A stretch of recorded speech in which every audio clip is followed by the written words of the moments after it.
In April of 2004, a young Tyberius would catch out the newest series in the Gundam franchise. After watching the previous series of Gundam Wing and G Gundam, a young Ty was very interested to see what Gundam was going to bring to the table. Little did he know that he would start watching one of the most memorable, yet controversial Gundam series to be ever made. Now on Tyberius Reviews, Mobile Suit Gundam Seed Part 1, Origins and Legacy.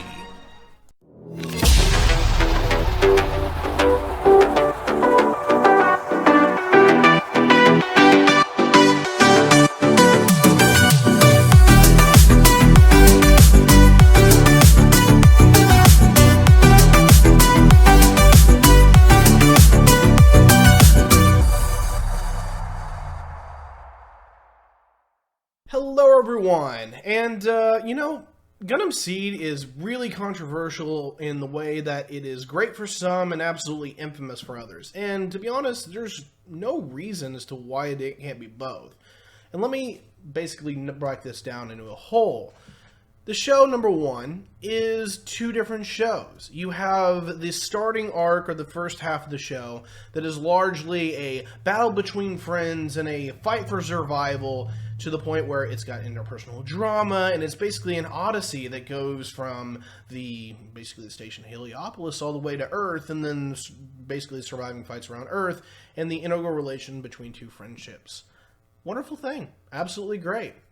And then all of a sudden, it suddenly becomes another show with the fate of humanity writ large, all hinging on our main cast and our protagonists. And there's not a lot of changeover. Don't get me wrong. There is some arcs here that we are going to get into in parts 2, 3, 4, and 5. But in a long story short, is that this show is a bit discombobulated in the terms of it's very much one show that becomes another show, and it's very abrupt, and it's a massive tone shift and gravity shift, and I don't think it's done in the right way. So number one, I can totally get where people are like, oh, Seed is great, it's fantastic, it's, an epic odyssey of adventure and a little bit of romance and all this other stuff, and then there's a point where it's none of that. It's a grand strikes astropolitical, genocidal escapade. So yeah, we'll definitely get into that in part 1. But not only is this a show that splits itself into two in the regards of just the general plot line and the elements and the details, but it's also a show that largely is split into two as forms as quality, not only in audio, but in video. And we'll hit the video part first. When you look at the original Gundam Seed, it's released in Japan in 2002, and it's very Gundam-esque. It's still got a lot of, if you will, hand-drawn stuff. A lot of the CGI isn't there yet, and so this is more or less the end of the traditional Gundam series going in. Everything after this is going to have at least some level of CGI or computer animation going forward that gives you crisper edges and smoother stuff, and, very nice-looking things. So the original Gundam Seed is largely shot in 4:3. It comes off, and it's, by our standards, a little bit crude and antiquated and doesn't really work out very well. But you have a remastered version that was released in Japan in 2011. It doesn't get here until 2021. Hey, whatever. But is released in 2011 in Japan, and it's got a lot of these new techniques, and the picture's clearer, the edges are crisper, everything looks really a lot nicer, and honestly, looking at the remastered version, it's almost like the dream come true for me in a visual sense, because you still have a lot of the hand-drawn visualizations that I quite miss from the older Gundam series. But going into what we have with the newer stuff is that you have a lot more crisper edges and clearer pictures.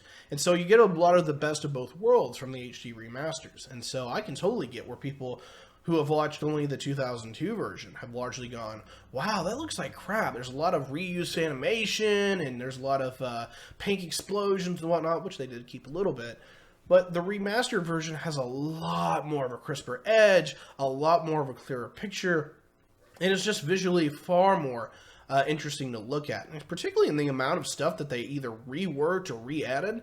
The perfect strike during the battle for Orb, as an example, was not even in the original battle. And so that was all re-edited and re-animated to be in the remaster, and it was absolutely fantastic. But it's not just that either, is that because of the fact that we had so many problems going on, is that if you're a dub watcher, and I am, and if you're a sub watcher, look, this might not be the video for you, is that overall, as far as the dub is concerned, is that we have two different dubs, and they are distinctly different from one another.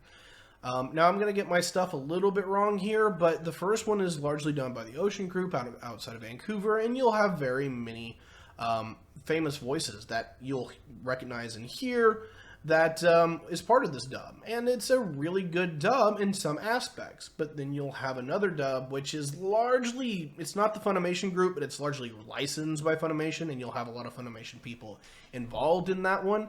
And that one's the newer one that came out, and you'll have a lot of different preferences on how things are pronounced and the dialogue that is given. Who are you, really?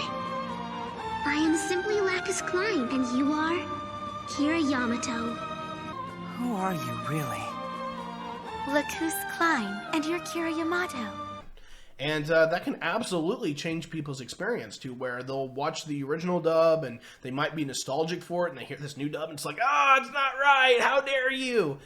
And so to a large degree, breaking down these dubs is that my honest opinion is that the Ocean dub has a lot of character voices and a lot of actors that just have a little bit more charisma. And I'm sorry, Funimation, I'm not trying to rail on you, but overall, is that their voices were more memorable, even though I think the dialogue actually isn't as good overall.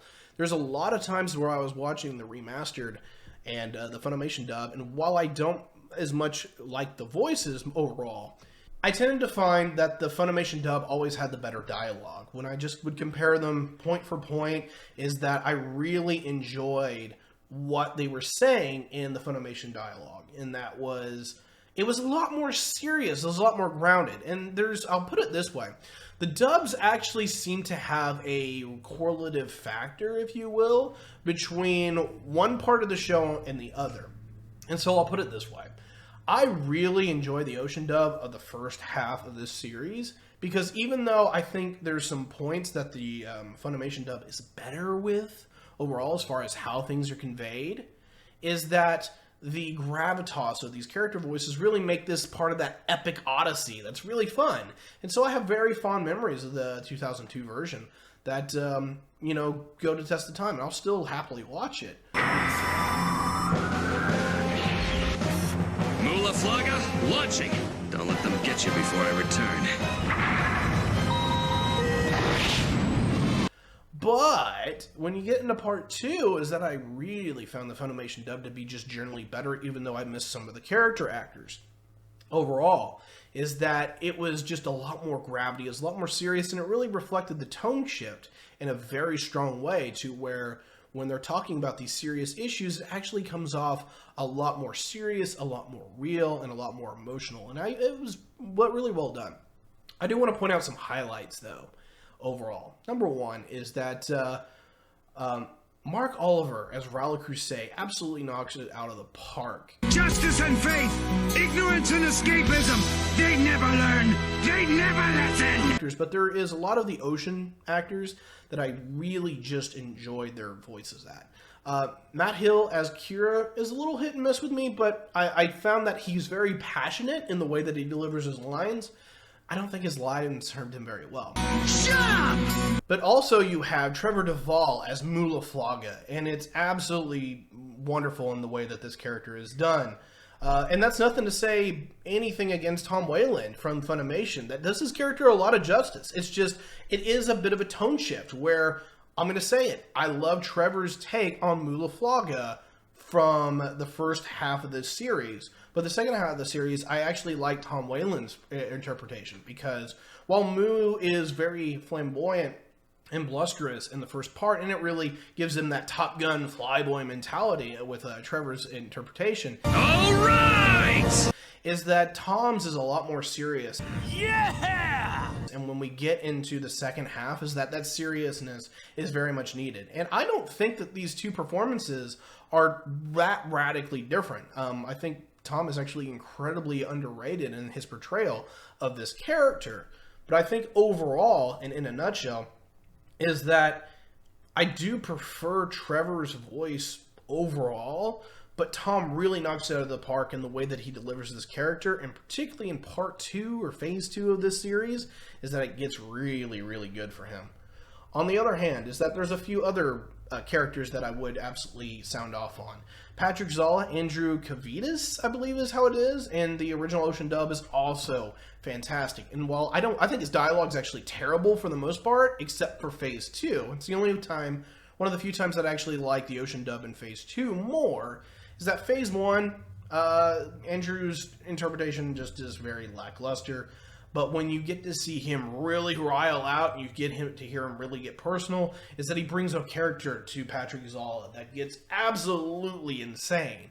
And he does it in a very, very strong way. All of you naturals mark this moment well. Let this light usher in the creation of the Coordinator's world! Not far!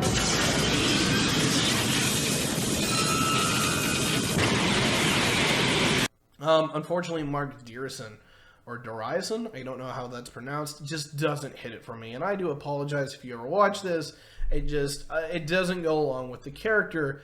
There is one other thing that I want to bring up here, and that is not all of the Funimation dubs I thought were worse. And there's two just absolute standout exceptions. And number one, we're dealing with some bias here.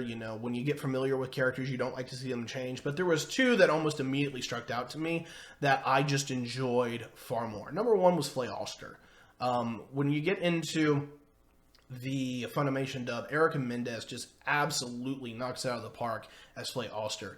Not only is the line delivery better, not only does the voice carry more charisma, but in a general sense is that Flay is so much more believable as a person in that regard. And it's sold almost 95% of the time just better in that version. And it's nothing against Tabitha St. German and that particular interpretation. I'd have nothing against her, but Erica just knocks it out of the park with Flay in the Funimation dub. That you'd already left us. And I've been the only one who hasn't fought, even though I was the first to volunteer. So I thought that I should. And the other one that I really want to get into is Kigali Eula Atha, actually. Is that Vanessa Morley doesn't do a bad job, and I know that a lot of people do like Kigali as a character, but there's a level where she just kind of is a bit underwhelming, and it's unfortunate. It really is unfortunate, because I don't know how to say this. Is it Tremaine Lai? She, for Funimation, just absolutely knocks it out of the park for Kigali, and was absolutely one of the standout performances from the Funimation dub, where I'm just like, yeah, can I get more of that, please? Kigali in the remaster Funimation dub is absolutely somebody that I liked far more than I liked in the original. I found her to be incredibly underwhelming as a voice, and when I see Funimation is that I actually was drawn to the character a lot more, and it's actually just goes to show for me how much more a character's voice actor can really make an impact on that character. Why the hell are you piloting that damn thing?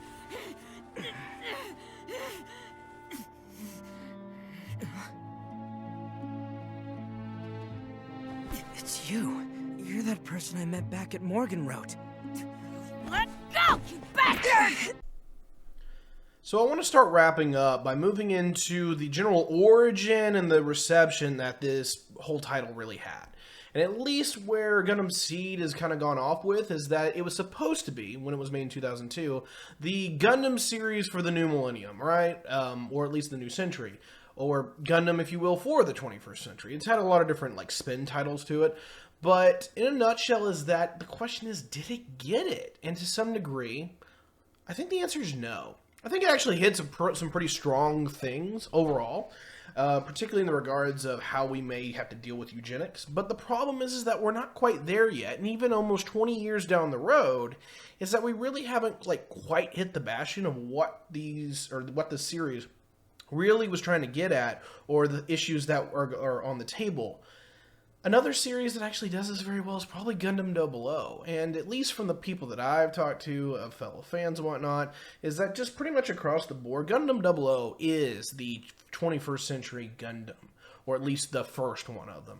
It's got the newer look, it's got the more sheen, it's got a really, uniform kind of process about it, to the way that the issues that it tackles is a lot more real, and in a general sense, is that it does Gundam better than Seed does.